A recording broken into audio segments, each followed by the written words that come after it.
Hi అండి, welcome to Lakshmi Shiva Tirupati channel. మీలో ఎంతమందికి బెల్లం అరిసెలు అంటే ఇష్టమో నాకు కామెంట్ చేయండి.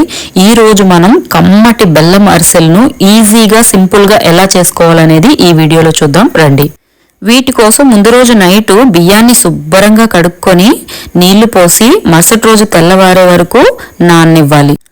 ఇలా నాన్ని బియ్యాన్ని తెల్లవారు ఒక కాటన్ క్లాత్ తీసుకొని ఆ బియ్యాన్ని శుభ్రంగా వడకట్టి ఆ కాటన్ క్లాత్ పైన పరిచేసి బాగా ఆరనివ్వాలి.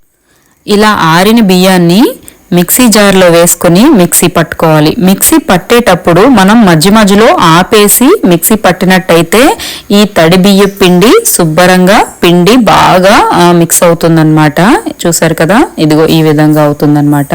దీన్ని మళ్ళీ మనం ఏం చేయాలంటే పిండి జల్లించుకునే పిండి జల్లెడలో మనం ఈ మిక్సీ పట్టుకున్న దాన్ని వేసి ఒకసారి మళ్ళీ జల్లెడ పట్టేస్తే ఇంకా ఎక్కడైనా ఉండిపోతే మనకి నీట్గా పైకి వచ్చేస్తాయి అన్నమాట. బియ్యం ముక్కలు ఏమైనా ఉండిపోతే వచ్చేస్తాయి. కింద పిండి మాత్రం ఇదిగో చూసారా ఇలా సాఫ్ట్గా అయితే మనకి తడి పిండి వస్తుందన్నమాట.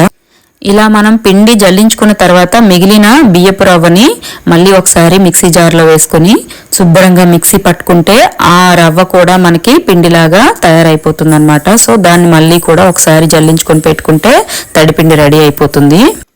తర్వాత బియ్యం పిండికి సరిపడేంత బెల్లాన్ని తురుముకొని పొయ్యి మీద పెట్టి ఆ బెల్లం మునిగే వరకు వాటర్ పోసుకొని ఇలా మనం పొయ్యి మీద బాగా మరిగించుకోవాలి. ఇలా మనం బెల్లం పాకాన్ని ఎంతవరకు మరిగించుకోవాలంటే జస్ట్ ఇలా చేత్తో పట్టుకుంటే అంటుకుంటే చాలు, ఇక ఆ పాకం సరిపోతుంది అనమాట. ఎప్పుడైతే అలా అంటుకుందో మనం ముందుగా ప్రిపేర్ చేసి పెట్టుకున్న తడి పిండిని అందులో కొద్దిగా వేసుకుంటూ శుభ్రంగా కలుపుకోవాలన్నమాట. బియ్య పిండి వేయడం స్టార్ట్ చేసిన దగ్గర నుంచి అసలు అలా కలుపుతూనే ఉండాలి. ఎప్పుడు కూడా అసలు ఆపకూడదు అనమాట. అలా ఆపితే ఉండలు కట్టేసి అడుగంటేసే అవకాశం ఉంటదన్నమాట. అందుకని చెప్పేసి ఎప్పుడు కూడా మనం అరిసెల పాకం కలుపుకునేటప్పుడు మనం ఎంత బాగా అయితే కలుపుతామో మనకి అరిసెలు అంత సాఫ్ట్గా వస్తాయన్నమాట.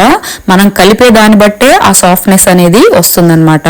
తర్వాత ఇలా శుభ్రం కలుపుకున్నాక కొంచెం నెయ్యి అయితే వేసుకొని, మీకు నచ్చితే వేసుకోండి లేదంటే లేదు, నేనైతే నాకు నచ్చుతుంది కాబట్టి వేసుకుంటున్నాను. అలా వేసుకొని ఇంకొకసారి స్టవ్ ఆపేసి శుభ్రంగా అయితే ఇలా కలుపుకోవాలన్నమాట తిప్పుకుంటూ. చూసారా ఎంత సాఫ్ట్గా వచ్చిందో పిండి. ఇలా వచ్చిన ఈ పిండిని ఒక ప్లేట్కి కానీ బౌల్కి కానీ ఆయిల్ కానీ నెయ్యి కానీ మీకు ఏది నచ్చితే అది పూసుకొని దాంట్లో ఆ పిండిని మొత్తాన్ని తీసి ఇలా చల్లారేసుకోవాలన్నమాట. మరీ శుభ్రంగా చల్లారిపోకుండా గోరువెచ్చగా ఉంది అనగానే ఇలా మనం ఉండలు చుట్టి పక్కన పెట్టుకోవాలి. పిండి అయితే పూర్తిగా చల్లారిపోయేదాకా పెట్టొద్దు, ఎందుకంటే పూర్తిగా చల్లారిపోతే అరిసెలు అనేవి సరిగా వచ్చే అవకాశం ఉండదన్నమాట. ఇలా గోరువెచ్చగా ఉండగానే మనకి చేతులకి ఆయిల్ పూసుకొని ఇలా ఉండలన్నీ చుట్టేసుకొని ఈ ఉండల్ని మనం అరిసెలుగా ఒత్తుకోవాలన్నమాట. సాధారణంగా మనం అరిసెలు చేసుకోవడానికి ప్రత్యేకమైన వంట సామాన్లు ఉంటాయన్నమాట. మా ఇంట్లో అవి అవైలబుల్ లేవు. అందుకని చెప్పేసి నేను ఒక పెద్ద చెంబుని తీసుకుని ఆ చెంబుకి ప్లాస్టిక్ కవర్ వేసేసి కింద కూడా ఒక ప్లాస్టిక్ కవర్ పరిచి దాని మీద ఈ అరిసెలకు చేసిన ఉండల్ని వేసి ఇలా అరిసెల్లాగా ఒత్తుకున్నాను అనమాట. బాగానే వచ్చాయి.